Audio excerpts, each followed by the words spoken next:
ಹರಿ ಓಂ ಪ್ರಾಣಾದೇರೀಶಿತಾರಂ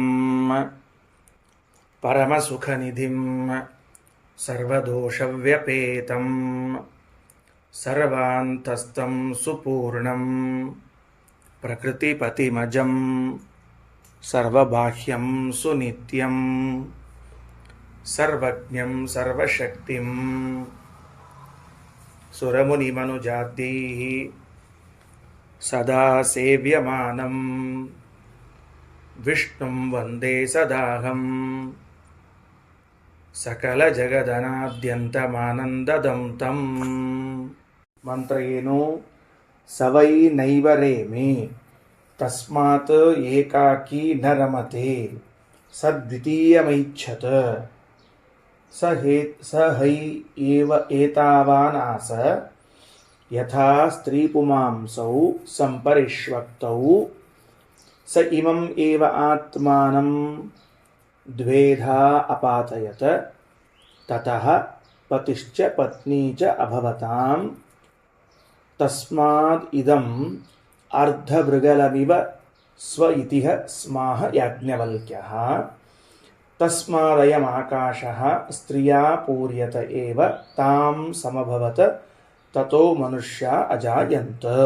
ಇಷ್ಟು ಮಂತ್ರ ಇದೆ. ಈ ಒಂದು ಮಂತ್ರದ ವಿವರಣೆಯನ್ನು ಕೊಡಬೇಕು. ಏನೇನು ಹೇಳಿಕೊಟ್ಟಿದ್ದಾರೆ?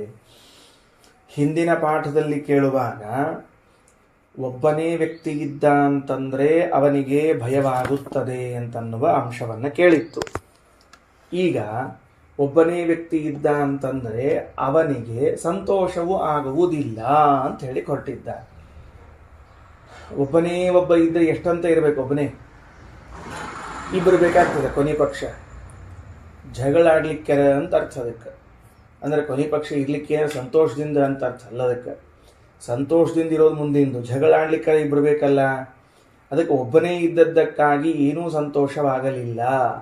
ವಾಕ್ಯ ನೋಡ್ರಿ ಹೆಂಗೆ ಶುರುವಾಯಿತು. ಸವೈ ನೈವ ರೇಮೆ. ಆ ಸೃಷ್ಟಿ ಪ್ರಾರಂಭವಾದಾಗ ಬ್ರಹ್ಮನು ಒಬ್ಬನೇ ಇದ್ದದರಿಂದಾಗಿ ನೈವ ರೇಮೆ. ರೇಮೆ ಅಂದರೆ ರಮಣ. ರಮಣ ಅಂದರೆ ಸಂತೋಷ. ಸಂತೋಷವಾಗಲೇ ಇಲ್ಲ. ಆದ್ದರಿಂದ ತಸ್ಮಾತ್ ಏಕಾಕಿ ನ ರಮತೆ. ಇವತ್ತಿಗೂ ಕೂಡ ಒಬ್ಬನೇ ಒಬ್ಬ ಲೋಕದಲ್ಲಿ ಇದ್ದ ಅಂದ್ರೆ ಅವನಿಗೇನಾಗೋದಿಲ್ಲ, ಸಂತೋಷ ಆಗುವುದಿಲ್ಲ. ಸಹ ದ್ವಿತೀಯಮೈಚ್ಛತ. ಅವನು ಎರಡನೇ ವ್ಯಕ್ತಿಯನ್ನ ಅಂದರೆ ಹೆಂಡತಿಯನ್ನ ಅಪೇಕ್ಷೆ ಮಾಡಿದ. ಯಾರು ಅಪೇಕ್ಷೆ ಮಾಡಿದರು? ಬ್ರಹ್ಮದೇವರು. ಒಬ್ಬನೇ ಇರುವುದರಿಂದ ಸಂತೋಷವಾಗುವುದಿಲ್ಲ ಅಂತಾಗಿ ಎರಡನೇರವಳಾಗಿ ಹೆಂಡತಿಯನ್ನ ಅಪೇಕ್ಷೆ ಪಟ್ಟ. ಸದ್ವಿತೀಯಮೈಚ್ಛತ. ಹೆಂಗೆ ಸೃಷ್ಟಿ ಮಾಡಿದಪ್ಪ? ಹೆಂಡತಿ ಬೇಕು ಅಂತ ಇಟ್ಟುಕೊಂಡು ಯಾರಿಂದ ಸೃಷ್ಟಿಯಾಗಬೇಕು? ಬ್ರಹ್ಮದೇವರೇ ಎಲ್ಲರಿಗೂ ಸೃಷ್ಟಿಕರ್ತ. ಬ್ರಹ್ಮದೇವರೇ ಎಲ್ಲರಿಗೂ ಸೃಷ್ಟಿಕರ್ತ ಆದದ್ದರಿಂದ ಸರಸ್ವತಿಯನ್ನ ಹೇಗೆ ಸೃಷ್ಟಿ ಮಾಡಿದ ಅಂತಂದ್ರೆ ಸ ಹ ಏತಾವಾನಾಸ ಯಥಾ ಸ್ತ್ರೀ ಪುಮಾಂಸೌ ಸಂಪರಿಷ್ವಕ್ತೌ. ಬ್ರಹ್ಮದೇವರು ತಮ್ಮ ದೇಹವನ್ನು ಎಷ್ಟು ಬೆಳೆಸಿಕೊಂಡರು ಅಂತಂದರೆ ಒಂದು ಗಂಡು ಹೆಣ್ಣು ಆಲಿಂಗನವನ್ನ ಮಾಡಿಕೊಂಡಾಗ ಎಷ್ಟು ದೂರದವರೆಗೆ ಹೋಗಬೇಕೋ ಅಷ್ಟು ದಪ್ಪವಾಗಿ ಬೆಳೆದುಕೊಂಡ್ರು. ಪ್ರಾಯ ಒಂದು ಕೈಯನ್ನು ಹೀಗೆ ಹಿಡಿದಾಗ ಎಷ್ಟು ದೂರ ಹೋಗಬೇಕೋ ಅಷ್ಟು ದೂರದವರೆಗೂ ಕೂಡ ತಮ್ಮ ದೇಹವನ್ನು ಬೆಳೆಸಿಕೊಂಡ್ರು. ಸಹ ಏತಾವಾನ್ ಅಂದರೆ ದೇಹವನ್ನು ಅಷ್ಟು ದೊಡ್ಡದು ಮಾಡಿಕೊಂಡ್ರು. ಎಷ್ಟು ದೊಡ್ಡದು ಮಾಡಿಕೊಂಡ್ರು ದೇಹವನ್ನು ಅಂದರೆ ಸಹ ಏತಾವಾನಾಸ ಯಥಾ ಸ್ತ್ರೀ ಪುಮಾಂಸೌ ಸಂಪರಿಷ್ವಕ್ತೌ. ಇದೊಂದು ಹೊಸ ರೀತಿಯ ಸೃಷ್ಟಿಯನ್ನು ಕೇಳ್ತಾ ಇದ್ದೇವೆ. ಪ್ರಾಯ ನಾವು ಭಾಗವತವನ್ನೋ ಅಥವಾ ಬೇರೆ ಪುರಾಣವನ್ನೋ ಕೇಳ್ತಿದ್ರೆ ಏನಾಗ್ತದೆ? ಬ್ರಹ್ಮದೇವರು ಎಲ್ಲರನ್ನ ಸೃಷ್ಟಿ ಮಾಡಿದರು. ಬ್ರಹ್ಮದೇವರು ಎಲ್ಲರನ್ನ ಸೃಷ್ಟಿ ಮಾಡಿದರು. ಮನಸ್ಸಿನಿಂದ ಸೃಷ್ಟಿ ಮಾಡಿದರು, ಮಾತಿನಿಂದ ಸೃಷ್ಟಿ ಮಾಡಿದರು, ದೇಹದಿಂದ ಸೃಷ್ಟಿ ಮಾಡಿ ಹಿಂಗೆ ಹೇಳ್ಕೋದು ಬಂದಿರ್ತದೆ. ಆದರೆ ಇಲ್ಲಿ ಸರಸ್ವತಿಯನ್ನು ಸೃಷ್ಟಿ ಮಾಡಿದರು ಅಂತ ಹೇಳುವ ವಿಷಯ ಬಂದಾಗ ಇದೊಂದು ಹೊಸ ಕ್ರಮ ಹೇಳಿಕತ್ತಾರೆ. ಏನು ಹೊಸ ಕ್ರಮ? ಈಗ ಒಂದು ಗಂಡು ಒಂದು ಹೆಣ್ಣು ಆಲಿಂಗನ ಮಾಡಿಕೊಂಡ್ರೆ ಎಷ್ಟು ದೊಡ್ಡ ಅಳತೆ ಬರಬೇಕು, ಸುತ್ತಳತೆ ಬರಬೇಕು. ಬ್ರಹ್ಮದೇವರು ತಮ್ಮ ದೇಹವನ್ನು ಅಷ್ಟು ದೊಡ್ಡದಾದ ಅಳತೆಯಲ್ಲಿ ಉಬ್ಬಿಸಿದರಂತದನ್ನು. ಅದಕ್ಕೆ ಸಹ ಏವ ಏತಾವಾನಾಸ ಯಥಾ ಸ್ತ್ರೀ ಪುಮಾಂಸೌ ಸಂಪರಿಷ್ವಕ್ತೌ. ಸ್ತ್ರೀಯರು ಹಾಗೂ ಪುರುಷರು ಸಂಪರಿಷ್ವಕ್ತ ಅಂದರೆ ಆಲಿಂಗನ ಮಾಡಿಕೊಳ್ಳುವುದು. ಸ ಇಮಮೇವ ಆತ್ಮಾನಂ ದ್ವೇಧ ಅಪಾತಯತ. ಆ ತನ್ನ ರೂಪವನ್ನೇ ಬ್ರಹ್ಮದೇವರು ತನ್ನ ದೇಹವನ್ನೇ ಎರಡು ಭಾಗಗಳನ್ನಾಗಿ ಬೀಳಿಸಿದರು. ಈ ಕುಂಬಳಕಾಯಿ ಇರ್ತದೆ, ಕುಂಬಳಕಾಯಿ ಹಿಂದೆ ಹೊಡೆದು ಒಂದಿರುವಾಗ ಮಧ್ಯದಲ್ಲಿ ಹೋಳು ಮಾಡಿ ಹಿಂಗೆ ಕೆಡವಿದ್ರೆ ಎರಡು ಭಾಗ ಬೀಳ್ತದಲ್ಲ, ಹಂಗೆ ಎರಡು ಭಾಗಗಳಾಗಿ ಬಿದ್ದವು. ಅದಕ್ಕೆ ಹೇಳಿದರು ಸಹ ಇಮಮೇವ ಆತ್ಮಾನಂ ದ್ವೇಧ ಅಪಾತಯತ. ಈ ಬ್ರಹ್ಮದೇವರು ತಮ್ಮ ಆತ್ಮ ಅಂದ್ರೆ ಏನು, ದೇಹ ಅಂತ ಅರ್ಥ. ಇಲ್ಲಿ ನೆನಪಿಟ್ಟುಕೊಳ್ರಿ, ಇಲ್ಲಿ ಆತ್ಮ ಅಂದ್ರೆ ಸ್ವರೂಪ ಅಲ್ಲ. ಯಾಕಂದ್ರೆ ಈ ದೇಹ ಅಷ್ಟು ದೊಡ್ಡ ಬೀಳಿಸಿದ್ರು ಅಂತ ಹೇಳಿದ್ರೆ ದೇಹವನ್ನ ಬೆಳೆಸಿದ್ರು ಅಂತ ಹೇಳಬೇಕು ಹೊರತಾಗಿ ಆತ್ಮವನ್ನು ಬೆಳೆಸಿದ್ರು ಅಂತ ಹೇಳಿ ಬರುವುದಿಲ್ಲ. ಅದರಿಂದ ಇಲ್ಲಿ ಆತ್ಮ ಶಬ್ದದಿಂದ ಏನು ತಗೋಬೇಕು, ದೇಹ. ಅವರು ದೇಹವನ್ನ ಎರಡು ಭಾಗ ಮಾಡಿದ್ರು ಸರಿಯಾಗಿ. ದ್ವೇಧ ಅಪಾತಯತ. ತತಃ ಪತಿಶ್ಚ ಪತ್ನೀಚ ಅಭವತಾಂ.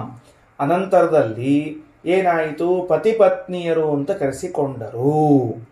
ಯಾಕೆ ಪತಿ ಪತ್ನಿಯರು ಅಂತ ಕರೆಸಿಕೊಂಡ್ರು, ಅಪಾತಯತ್ ಬೀಳಿಸಿದ್ದರಿಂದ, ಒಂದು ದೇಹದಲ್ಲಿ ಎರಡು ಭಾಗಗಳನ್ನಾಗಿ ಮಾಡಿ ಕೆಳಗೆ ಬೀಳಿಸಿದ್ದರಿಂದ ಅಪಾತಯತ್. ಹಾಗಾಗಿ ಪತಿ ಪತ್ನಿ ಎಂದು ಕರೆಸಿಕೊಂಡ್ರು.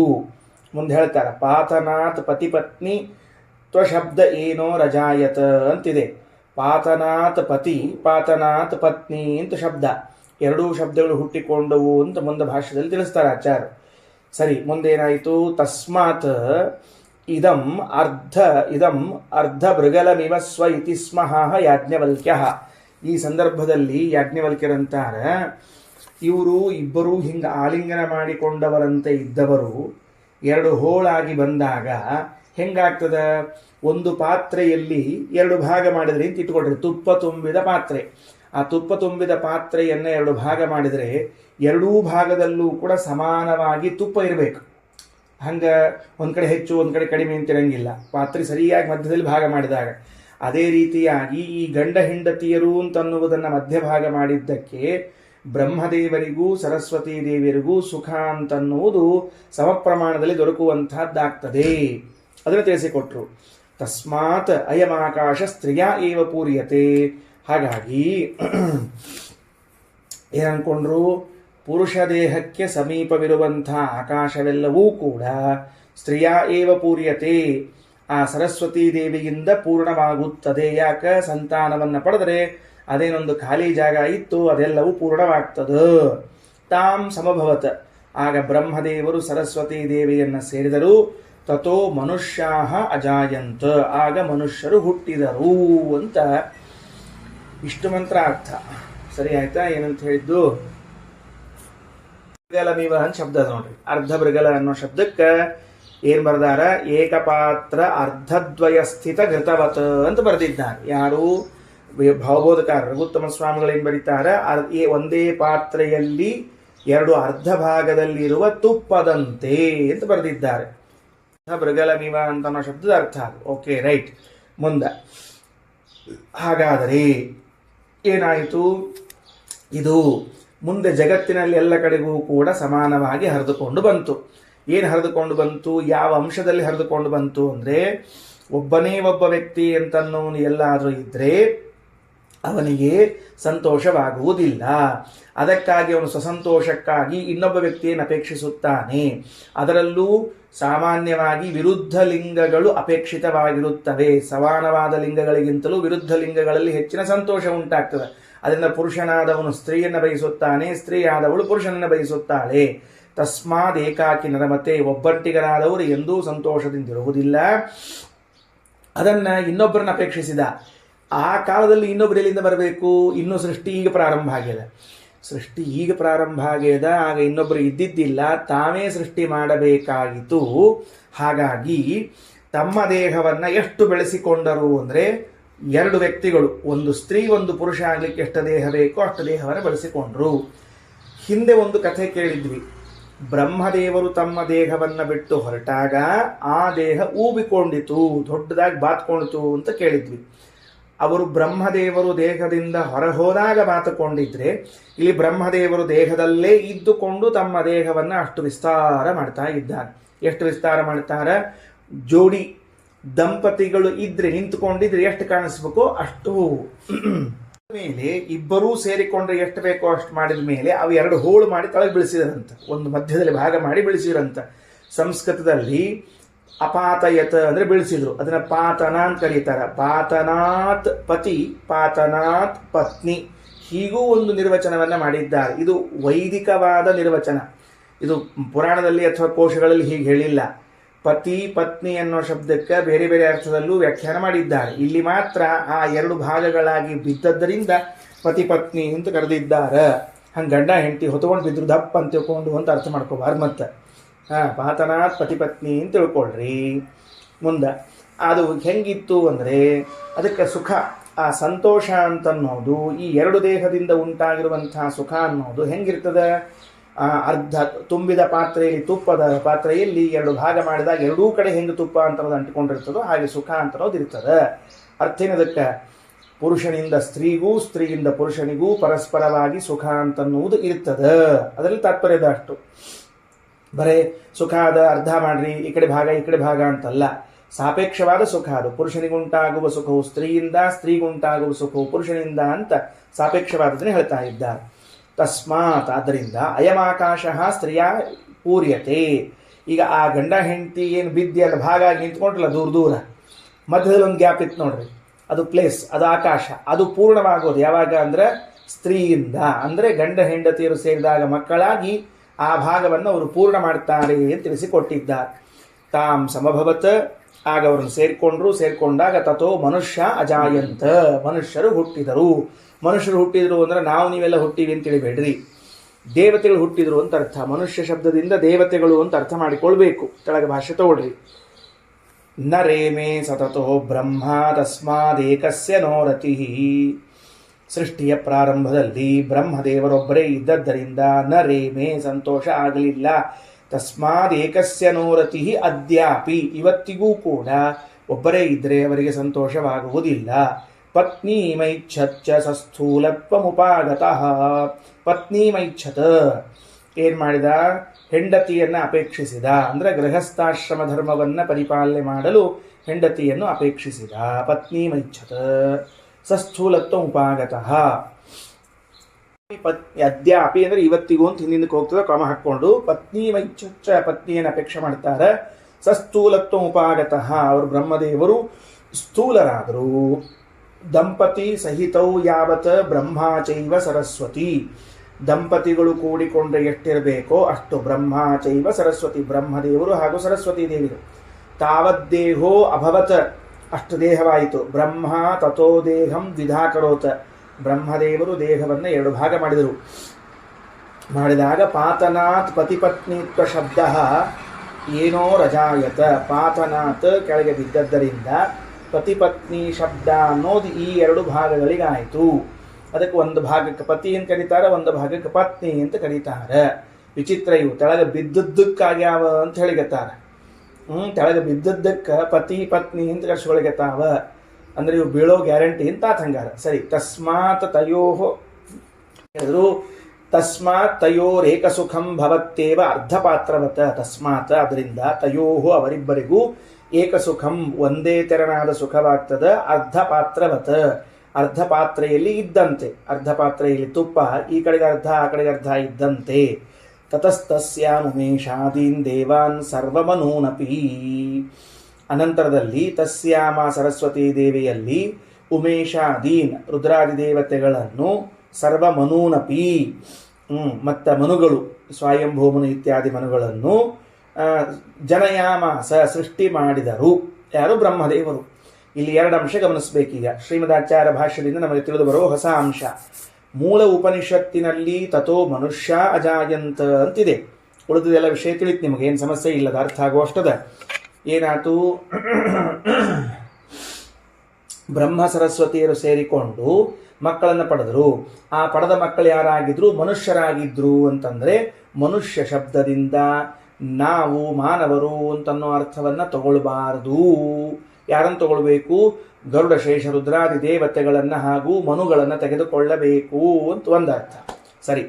ಮನುಷ್ಯ ಶಬ್ದದಿಂದ ಅವ್ರನ್ನ ಹೆಂಗೆ ತಗೊಳ್ಳಿಕ್ಕೆ ಬರ್ತದ ಅಂತ ಕೇಳಿದ್ರೆ ಉತ್ತರ ಕೊಡ್ತಾರೆ. ಜನಯಾಮಾಸ ಬೋಧಸ್ಯ ಪ್ರಾಧಾನ್ಯಂ ಹಿ ಮನುಷ್ಯತಾ. ಏನು ಹಂಗಂದ್ರೆ ಮನು ಅವಬೋಧನೆ ಅಂತ ಧಾತು ಅದ ಅದಕ್ಕೆ. ಅದು ಅವಬೋಧನ ಅಂದ್ರೆ ಜ್ಞಾನ. ಯಾರಿಗೆ ಜ್ಞಾನವೇ ಪ್ರಧಾನವಾಗಿದೆಯೋ ಬರಿತಾ ನೋಡ್ರಿ, ಮನುಷ್ಯ ಶಬ್ದ ಪ್ರವೃತ್ತಿ ನಿಮಿತ್ತಂ. ಮನುಷ್ಯ ಅಂತ ಶಬ್ದವನ್ನು ಯಾಕೆ ಬಳಸ್ತಾರೆ? ನಮಗ ಜ್ಞಾನವು ಪ್ರಧಾನವಾಗಿ ಇದ್ದದ್ದರಿಂದ ಮನುಷ್ಯ ಅಂತ ಶಬ್ದ ಬಳಸ್ತಾರೆ. ನಮಗ ಪ್ರಾಣಿ ಪಕ್ಷಿಗಳಿಗಿಂತ ಹೆಚ್ಚು ಜ್ಞಾನ ಅದ.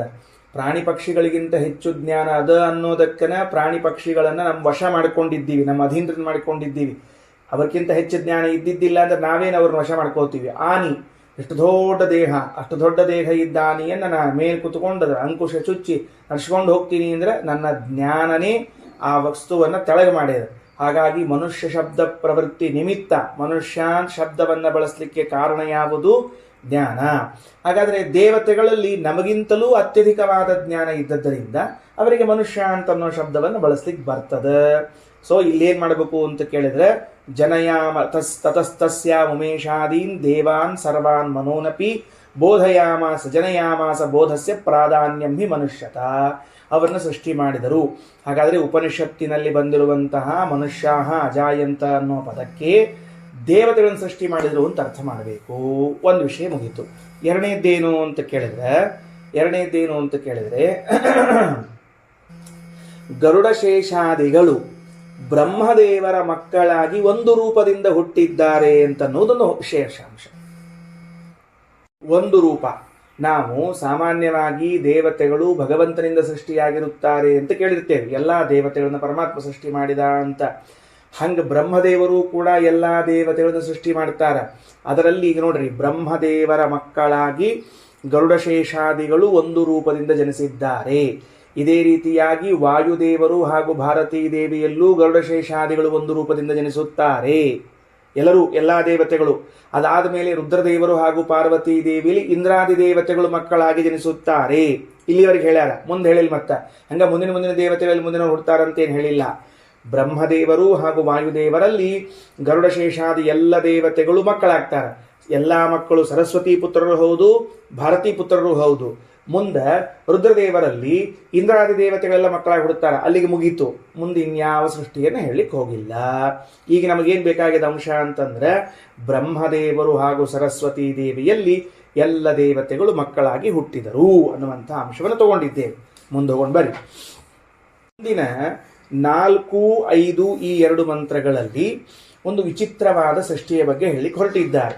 ಏನು ವಿಚಿತ್ರವಾದ ಸೃಷ್ಟಿಯನ್ನು ಹೇಳಿಕ್ಕೆ ಹೊರಟಾರ ಅಂದರೆ, ಈ ಸರಸ್ವತೀ ದೇವಿಯು ಹಾಗೂ ಬ್ರಹ್ಮದೇವರು ಸೇರಿಕೊಂಡು ಜಗತ್ತಿನಲ್ಲಿದ್ದ ಎಲ್ಲ ಪ್ರಾಣಿಗಳು ಅಂದರೆ ಆಕಳ, ಆಮೇಲೆ ಮತ್ತು ಕತ್ತಿ, ಹಂದಿ, ನಾಯಿ, ಇರಿವಿ, ಮೊಲ, ಜಿಂಕಿ ಏನೇನವ ಎಲ್ಲವನ್ನೂ ಸೃಷ್ಟಿ ಮಾಡಿದರು ಅಂತ ಹೇಳ್ಬೇಕಾಗಿ. ಎಲ್ಲ ಈಗ ದೇವತೆಗಳನ್ನು ಸೃಷ್ಟಿ ಮಾಡಿರ ಅಂತ ಹೇಳ್ಯಾರ. ಅದಾದ ಮೇಲೆ ಉಳಿದವರನ್ನ ಎಲ್ಲರನ್ನೂ ಸೃಷ್ಟಿ ಮಾಡಬೇಕಾಗ್ಯದ. ಅಂದ್ರೆ ಆಕಳ ಹುಟ್ಟಬೇಕಾಗ್ಯದ, ಎತ್ತು ಹುಟ್ಟಬೇಕಾಗ್ಯದ, ಆಮೇಲೆ ಕುದುರೆ ಹುಟ್ಟಬೇಕಾಗ್ಯದ, ಕತ್ತೆ ಹುಟ್ಟಬೇಕಾಗ್ಯದ, ಅದಾದ ಮೇಲೆ ಆಡು ಹುಟ್ಟಬೇಕಾಗ್ಯದ, ಅದಾದ್ಮೇಲೆ ಕುರಿ ಹುಟ್ಟಬೇಕಾಗ್ಯದ. ಹಿಂಗಿವೇನು ಮುಂದಿನ ಪ್ರಾಣಿ ಸಂಕುಲಗಳೆಲ್ಲ ಇವೆಯೋ ಇರುವಿವರೆಗೆ ಅವುಗಳೆಲ್ಲವೂ ಹುಟ್ಟಬೇಕಾಗಿದೆ. ಒಂದು ಕಡೆಗೆ ದೇವತೆಗಳು ಮನುಷ್ಯರು ಹುಡ್ತಾ ಬರ್ತಾ ಇದ್ರೆ, ಇನ್ನೊಂದು ಕಡೆಗೆ ಇವರೆಲ್ಲ ಹುಟ್ಟಬೇಕಾಗಿದೆ. ಆ ಹುಟ್ಟುವ ಕಾಲದಲ್ಲಿ ಏನು ಮಾಡಿದ್ರು, ಏನಾಗಿ ಸೃಷ್ಟಿಯಾಯಿತು ಅಂತ ಕೇಳ್ತಾ ಇದ್ದಾರೆ. ಈಗ ಮೊದಲು ಚತುರ್ಮುಖ ಬ್ರಹ್ಮದೇವರು ಭಗವಂತರಿಂದ ಜನಿಸಿಕೊಂಡು ಬಂದರು. ಒಬ್ಬರೇ ಇದ್ದದ್ರಿಂದ ಭಯ ಬಂತು ಅಂತ ವಿಚಾರ ಮಾಡಿ, ನಾನ್ಯಾಕೆ ಭಯಪಟ್ಟುಕೊಳ್ಬೇಕು ಅಂತ ವಿಚಾರದಿಂದ ಭಯವನ್ನು ಸರಿಸಿಕೊಂಡ್ರು. ಒಬ್ಬರೇ ಇದ್ದದ್ದಕ್ಕೆ ಸುಖವಾಗುವುದಿಲ್ಲ, ಇನ್ನೊಬ್ಬರು ಬೇಕು ಅನ್ನುವುದಕ್ಕೆ ತಮ್ಮದೇ ಆದ ದೇಹದಿಂದ ಸರಸ್ವತೀ ದೇವಿಯನ್ನು ಸೃಷ್ಟಿ ಮಾಡಿದರು. ಅವಳಲ್ಲಿ ದೇವತೆಗಳನ್ನು ಸೃಷ್ಟಿ ಮಾಡಿದರು. ಮಾಡಿದ ಮೇಲೇನಾಯಿತು ಅಂದರೆ, ಮುಂದಿನ ಮಂತ್ರದಲ್ಲಿ ಸೋಹೇಯ ಮೀಕ್ಷಾಂಚಕ್ರೇ ಅಂತಿದೆ. ಅದನ್ನು ಪದಚ್ಛೇದ ಹೆಂಗೆ ಮಾಡಬೇಕು ಅಂತಂದ್ರೆ ದೊಡ್ಡ ಕಥೆ. ಸೋಹೇಯಮೀಯ ಮೀಕ್ಷಾಂಚಕ್ರೆ ಅನ್ನೋದನ್ನ ಸಾ ಉ ಹ ಇಯಂ ಈಕ್ಷಾಂಚಕ್ರೆ ಅಂತ ಪದಚ್ಛೇದ ಮಾಡಬೇಕೀಗ ನೀವು. ಸೋಹೇಯ ಮೀಕ್ಷಾಂಚಕ್ರೆ ಅಂತನ್ನುವಲ್ಲಿ ಸಾ ಪ್ಲಸ್ ಉ ಪ್ಲಸ್ ಇಯಂ, ಸಾ ಉ ಹ ಇಯಂ ಸೋಹೇಯಂ ಅಂತ ಆಯ್ತು. ಈಕ್ಷಾಂಚಕ್ರೆ ಅಂತ ಮುಂದಿಂದು ಅನ್ನ ಹೆಂಗ್ ಮಾಡ್ಕೋಬೇಕು ಅದನ್ನ ಅಂದ್ರೆ ಸಾ ಇಯಂ ಅಂತ ಮಾಡ್ಕೋಬೇಕು. ಆ ಸರಸ್ವತಿಯು. ಸರಿ, ಮುಂದೆ ಏನಾಯ್ತು? ಘಟನೆ ಇಷ್ಟ ಆಯಿತು. ಸೋಹೇಯಂ ಇಕ್ಷಾಂಚಕ್ರೆ ಕಥಂನು ಆತ್ಮನಃ ಏವ ಜನಯಿತ್ವಾ ಸಂಭವತಿ ಅಂತ ತಿರೋ ಅಸಾನಿ ಇತಿ. ಅಲ್ಲ, ಇದೇನು ಆಶ್ಚರ್ಯ, ಸರಸ್ವತಿ ವಿಚಾರ ಮಾಡಿಲ್ಲಂತ. ಇದೇನು ಆಶ್ಚರ್ಯ, ಬ್ರಹ್ಮದೇವರು ನನ್ನನ್ನು ಸೃಷ್ಟಿ ಮಾಡಿ ತಾವು ನನ್ನನ್ನು ಸೃಷ್ಟಿ ಮಾಡಿದ್ದು. ಹಾಗಾದರೆ ನಾನು ಬ್ರಹ್ಮದೇವರಿಗೆ ಹೆಂಡತಿ ಸ್ಥಾನದಲ್ಲಿ ಬರುವುದಿಲ್ಲ, ಮಗಳ ಸ್ಥಾನದಲ್ಲಿ ಬರ್ತೇನೆ. ಹೀಗಿದ್ದಾಗ ಬ್ರಹ್ಮದೇವರು ನನ್ನನ್ನು ಸೇರಿ ಮಕ್ಕಳನ್ನು ಪಡೆದದ್ದೇನಿದು, ಛೇ ಅಂತ ಹೇಳಿ ಹಂತ ತಿರೋ ಅಸಾನಿ, ನಾನು ಇವರ ಕಣ್ಣಿಗೆ ಕಾಣದೆ ಅದೃಶ್ಯಳಾಗಿ ಹೋಗಿಬಿಡುತ್ತೇನೆ ಅಂತ ಅದೃಶ್ಯಳಾದಳು. ಇದೊಂದು ಘಟ್ಟದ ಕೆಳಗೆ ಭಾಷ್ಯದಲ್ಲಿ ಶ್ರೀಮದಾಚಾರ್ಯ ವಿವರಣೆಯನ್ನು ಕೊಡ್ತಾರೆ. ಭಾಗವತ ತೃತೀಯ ಸ್ಕಂದಲ್ಲೂ ವಿವರಣೆ ಇದೆ, ಮೆಲ್ಲಕ್ಕೆ ಕೊಡ್ತೀನಿ. ಸಾ ಊಹ ಇಯಂ ಇಕ್ಷಾಂಚಕ್ರೆ, ಸಾ ಇಯಂ ಆ ಸರಸ್ವತೀ ದೇವಿ, ಯಾವ ಸರಸ್ವತೀ ದೇವಿಯು ತನ್ನ ದೇಹದಿಂದ ದೇವತೆಗಳನ್ನು ಸೃಷ್ಟಿ ಮಾಡಿದಳೋ ಬ್ರಹ್ಮದೇವರ ಜೊತೆಗೆ ಸೇರಿ, ಅಂಥವಳು ಈಕ್ಷಾಂಚಕ್ರೆ ನೋಡ್ತಾಳ, ಆಲೋಚನೆ ಮಾಡ್ತಾಳ. ಕಥಂನು ಮಾ ಆತ್ಮನಃ ಏವ ಜನಯಿತ್ವ, ಏನ್ಪಾ ಇದು, ನನ್ನನ್ನ ಬ್ರಹ್ಮದೇವರು ತಾವಾಗಿ ನಿರ್ಮಾಣ ಮಾಡಿ ಸಂಭವತಿ ನನ್ನ ಜೊತೆ ಕೂಡ್ತಾರಿದು, ತಂದೆ ಮಕ್ಕಳಾಯಿತಲ್ಲ ಇದು. ಹಂತ ತಿರೋ ಅಸಾನಿ, ಹಾಗಾದ್ರೆ ಇವರ ಕಣ್ಣಿಗೆ ಬೀಳುವುದು ಬೇಡ ಅಂತ ಹೋಗ್ಬಿಡುತ್ತೇನೆ ಎಂದು. ಎಲ್ಲಿ ಹೋದ್ಲಕ್ಕಿ, ಸಾ ಗೌರಭವತ್, ಆಕಳ ಅಲ್ಲು. ಆಕಳ ಕೂತ್ಕೊಂಡ್ರೆ ಬ್ರಹ್ಮದೇವರಂತಾರ, ನೀ ಆಕಳಾದ್ರೆ ನನ್ನ ಹೆಂಡತಿ ಇದ್ದಿ ಬಿಡ್ತೀನಿ ಅಂತ ತಿಳ್ಕೊಂಡು ಏನು, ವೃಷಭ ಈ ತರಹ. ಬ್ರಹ್ಮದೇವರು ವೃಷಭ, ವೃಷಭ ಅಂದ್ರೆ ಏನಾದ್ರು ಎತ್ತಾದ್ರು, ಎತ್ತಾಗಿ ತಾಂ ಸಮೇವಾಭವತ್, ಮತ್ತವಳ ಜೊತೆಗೆ ಸೇರಿದಾಗ ತಥೋ ಗಾವೋ ಅಜಾಯಂತ, ಮುಂದಿನ ಸೃಷ್ಟಿಯಲ್ಲೆಲ್ಲ ಆಕಳಗಳು ಹುಟ್ಟಿಕೊಂಡವು. ಸರಿ ಹೋತ. ಬಡವ ಇತರ ಅಭವತ್, ಅವಳ ಆರೂಪವನ್ನು ಬಿಟ್ಲು. ಮತ್ತ ಹೆಣ್ಣು ಕುದುರೆ ವೇಷವನ್ನು ಹಾಕ್ಕೊಂಡ್ಲು. ಬಡವ ಅನ್ನೋ ಶಬ್ದಕ್ಕೆ ಹೆಣ್ಣು ಕುದುರೆ ಅಂತ ಅರ್ಥ, ಅದಕ್ಕೆ ಅಂತನ್ನೋ ಶಬ್ದಕ್ಕೆ ಹೆಣ್ಣು ಕುದುರೆ. ಬಡವ ಇತರ ಅಭವತ್ ಅಶ್ವವೃಷ ಇತರ, ಬ್ರಹ್ಮದೇವರೇನಾದರೂ ಶ್ರೇಷ್ಠವಾದ ಕುದುರೆಯಾದರು. ಅಶ್ವವೃಷ, ಅಶ್ವ ಅಂದ್ರೆ ಕುದುರೆ, ವೃಷ ಅಂದ್ರೆ ಶ್ರೇಷ್ಠವಾದ ಕುದುರೆಯಾದರು. ಇತರ ಮತ್ತೆ ಯಥಾ ಪ್ರಕಾರ ಅಲ್ಲಿ ಕುದುರೆಗಳು ಹುಟ್ಟಿದವು. ಗರ್ಧಭಿ ಇತರ ಗರ್ಧಭ ಇತರ, ಆ ಸರಸ್ವತೀ ದೇವಿಯು ಹೆಣ್ಣು ಕತ್ತೆಯಾದಳು. ಗರ್ಧಭ ಇತರ, ಬ್ರಹ್ಮದೇವರು ಗಂಡು ಕತ್ತೆಯಾದರು. ಅಲ್ಲಿ ಅವು ತಾಂ ಸಮಭವತ್ ಸಮೇವಾಭವತ್. ತತ ಏಕಶಫಮಜಾಯತ, ಅನಂತರದಲ್ಲಿ ಏಕಶಫ ಅಂತಂದ್ರೆ ಕುದುರೆ. ಕುದುರೆಗೆ ಏಕಶಫ ಅಂದ್ರೇನು, ಗೊರಸು. ಒಂದೇ ಗೊರಸು ಇರುವಂತಹ ಪ್ರಾಣಿಗಳು ಹುಟ್ಟಿಕೊಂಡವು. ಕಾಲಿನ ಉಗುರು ಇರ್ತದಲ್ಲ, ಅದಕ್ಕೆ ಗೊರಸು ಅಂತ ಕರೀತಾರೆ. ಈಗ ಆಕಳು ಹಿಂಗೆ ಕಾಲಿಟ್ರೆ ಅದಕ್ಕೆ ಮಧ್ಯಕ್ಕೆ ಸೀಳಿರ್ತದೆ, ಅದಕ್ಕೆ ಕುದುರೆಗೆ ಇಟ್ಟರೆ ಕಾಲಿಟ್ರೆ ಒಂದೇ ಒಂದು ರೌಂಡಕ್ಕೆ ಇರ್ತದೆ, ಅದಕ್ಕೆ ಏಕಶಫ ಅಂತ ಕರೀತಾರೆ. ಅದಕ್ಕೆ ಒಂದು ಗೊರಸು, ಒಂದೇ ಒಂದು ಗೊರಸು ಇರುವಂತಹದ್ದು ಅಜಾಯತ. ಮುಗೀತು. ಅಂತೂ ಬ್ರಹ್ಮದೇವರು ಗಂಡು ಕುದುರೆಯಾಗಿಯೂ ಸರಸ್ವತೀ ದೇವಿಯು ಹೆಣ್ಣು ಕುದುರೆಯಾಗಿಯೂ ಸೇರಿದಾಗ ಕುದುರೆಗಳ ಜನನವಾಯಿತು. ಬ್ರಹ್ಮದೇವರು ಗಂಡು ಕತ್ತೆಯಾಗಿ ಸರಸ್ವತಿ ಹೆಣ್ಣು ಕತ್ತೆಯಾಗಿ ಹುಟ್ಟಿದಾಗಲೂ ಕತ್ತೆಗಳ ಜನನವಾಯಿತು. ಅಜ ಇತರ ಅಭವತ್, ವಸ್ತ ಇತರೋ, ಇವಳು ಅಜ ಹೆಣ್ಣಾಡಾಗಿ ಹುಟ್ಟಿದ್ರು. ಬ್ರಹ್ಮದೇವರು ವಸ್ತಃ ಹೋತಾದರು, ಗಂಡಾಡಾದರು. ಆವಿಹಿ ಇತರ ಮೇಷ ಇತರ, ಅವಳು ಹೆಣ್ಣು ಕುರಿಯಾದ್ಲು, ಇವರು ಗಂಡು ಕುರಿಯಾದರು. ಸಮಯವಾಭವತ್ ಹುಟ್ಟಿದರು. ತಥೋ ಅಜಾವಯೋ ಅಜಾಯಂತ, ಇದರ ಪರಿಣಾಮವಾಗಿ ಅಜ ಆವಿಗಳು ಆಡು ಮತ್ತು ಕುರಿಗಳು ಹುಟ್ಟಿಕೊಂಡವು. ಏವಮೇವ ಯದಿದಂ ಕಿಂಚ ಮಿಥುನಂ ಆ ಪಿಪೀಲಿಕಾಭ್ಯಸ್ತತ್ಸರ್ವ ಸೃಜತ, ಇದೇ ರೀತಿಯಾಗಿ ಗಂಡು ಹೆಣ್ಣುಗಳ ಸಂಯೋಗದಿಂದ ಹುಟ್ಟುವಂತಹ ಎಲ್ಲಾ ಪ್ರಾಣಿಗಳನ್ನು ಸೃಷ್ಟಿ ಮಾಡಿದರು ಬ್ರಹ್ಮದೇವರು.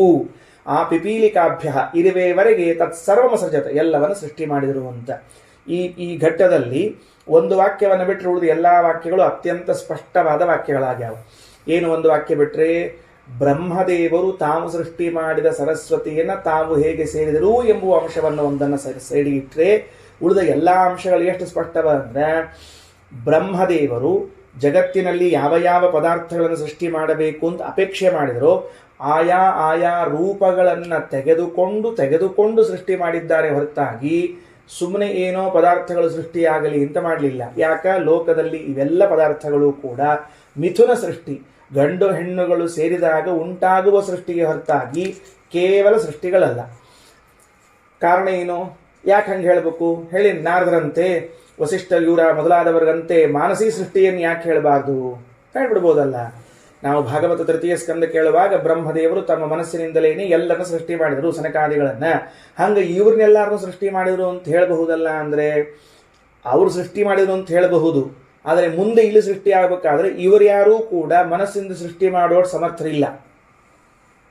ಈಗ ಕುದುರೆಯನ್ನು ಸೃಷ್ಟಿ ಮಾಡಿದ್ರು ಬ್ರಹ್ಮದೇವರ ಮನಸ್ಸಿನಿಂದ ಅಂತ ಅನ್ಕೊಳ್ರಿ. ಮುಂದೆ ಇಲ್ಲಿ ಕುದುರೆ ಹುಟ್ಟಿ ಬಂದ್ಮೇಲೆ ಆ ಕುದುರೆ ಇನ್ನೊಂದು ಕುದುರೆಯನ್ನು ಹುಟ್ಟಿಸ್ಬೇಕಾದ್ರೆ ಮನಸ್ಸಿನಿಂದ ಹುಟ್ಟಿಸ್ಲಿಕ್ಕೆ ಬರಂಗಿಲ್ಲ, ಅದಕ್ಕೆ ಸ್ತ್ರೀ ಸಹಾಯ ಬೇಕು. ಅದಕ್ಕೆ ಲೋಕದಲ್ಲಿ ಮಿಥುನಿ ಸೃಷ್ಟಿ ಅಂತ ಅನ್ನೋದು ಇದ್ದದ್ದರಿಂದಾಗಿ ಬ್ರಹ್ಮದೇವರು ಎಲ್ಲ ಪ್ರಾಣಿಗಳನ್ನೂ ರೂಪವನ್ನು ಧರಿಸಿಕೊಂಡ್ರು. ಸರಸ್ವತೀ ದೇವಿಯು ಎಲ್ಲ ಪ್ರಾಣಿಗಳ ರೂಪವನ್ನು ಧರಿಸಿಕೊಂಡು ಸೃಷ್ಟಿ ಮಾಡಿದರು. ಈಗ ಅರ್ಥ ಮಾಡಿಕೊಳ್ಳ್ರಿ, ಬ್ರಹ್ಮದೇವರು ಮಾಡಿದ ಸೃಷ್ಟಿ ಅಂತ ಅಂತಿರ್ತಾರಲ್ಲ, ಅದಕ್ಕೆ ಈ ಅರ್ಥ ಇದೆ.